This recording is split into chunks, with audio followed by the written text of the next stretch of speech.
చేవంట మండల కేంద్రంలో గత ప్రభుత్వం హయాంలో డబుల్ బెడ్రూమ్ ఇండ్లు నిర్మించి ఇచ్చింది.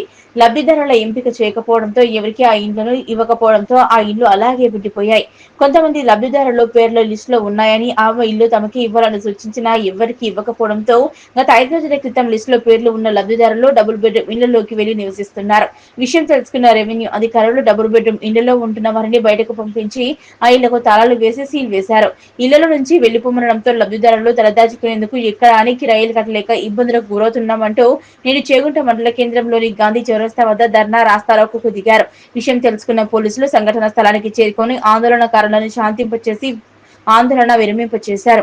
ఈ సందర్భంగా ఆందోళన చేపట్టిన మహిళలు మాట్లాడుతూ గతంలో డబుల్ బెడ్రూమ్ ఇల్లు నిర్మించి పెట్టారని, తమ పేర్లు లిస్టులో వచ్చాయని, తమకు డబుల్ బెడ్రూమ్లు వచ్చాయని ఎంతో సంతోషించామని, తీరా ఎంపిక ప్రక్రియ నిలిపివేయడం జరిగిందని, దీంతో అద్దె ఇళ్లలో ఉంటూ అద్దెలు కట్టలేక ఇబ్బందులకు గురవుతున్నామని వాపోయారు. ఇప్పటికైనా అధికారులు స్పందించి వెంటనే తమకు న్యాయం చేయాలని, లిస్టులో పేర్లు ఉన్న వారికి డబుల్ బెడ్రూమ్ ఇళ్లను వెంటనే ఇవ్వాలని డిమాండ్ చేశారు.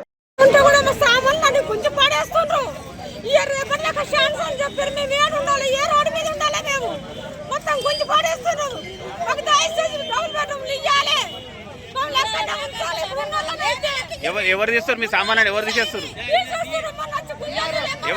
ఎవరు తీసారు? ఎంఆర్ఓ సారా?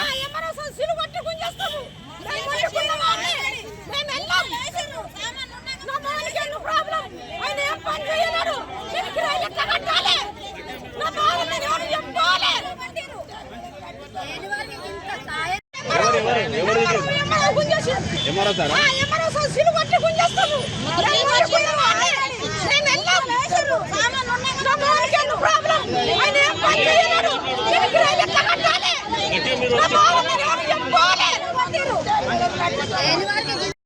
ఇప్పుడు ఇంకా ఇస్తలేరు. మేము పోయి ఇప్పుడు కిరాయి ఇంటున్నాము. ఇప్పుడు ఇన్ని సంవత్సరాలు కిరాయి ఇంటనే ఉన్నాము. 8,000 6,000 మాత్రం కట్టుడు అయితే లేదు. నాకు 2 బిడ్డలు, నాతో కట్టుడు అయితే లేదు. మా ఆయనకి యాక్సిడెంట్ అయింది, కాళ్ళ చేతిలో రాడు ఉంది, నాకు ఆపరేషన్ అయింది.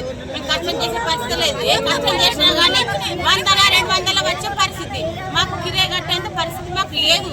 మేము డబుల్ బెడ్రూమ్లో ఉన్నాం. ఎందుకంటే మరి మా గురించి కట్టించారు డబుల్ బెడ్రూమ్లు. మీరు ఎందుకు ఇస్తలేరు? ఇంకెన్ని సంవత్సరాల దాకా ఇయ్యరు? అన్నూరు ఇచ్చారు, చేకుంటే ఎందుకు ఇస్తలేరు చెప్పండి?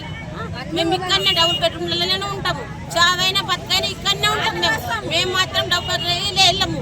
కానీ మొన్న వచ్చి ఎంఆర్ఓ వచ్చి సిలేసిపోయిండు. కొంతమందికి ఆల్రెడీ సామాన్ తెచ్చుకుంటున్నారు. వాళ్ళు సామాన్ తెచ్చుకోగా కూడా సిలేసిపోయిండు. ఎందుకు? వాళ్ళు సామాన్ తెచ్చుకుందా ఓర్కలేదా? వాళ్ళు ఏమని చెప్పిండు, మంగళవారం వస్తే అందరి నెల ఓడిపిస్తా, అన్ని సీల్ వేపిస్తాడు. ఎందుకు వేపిస్తాడు?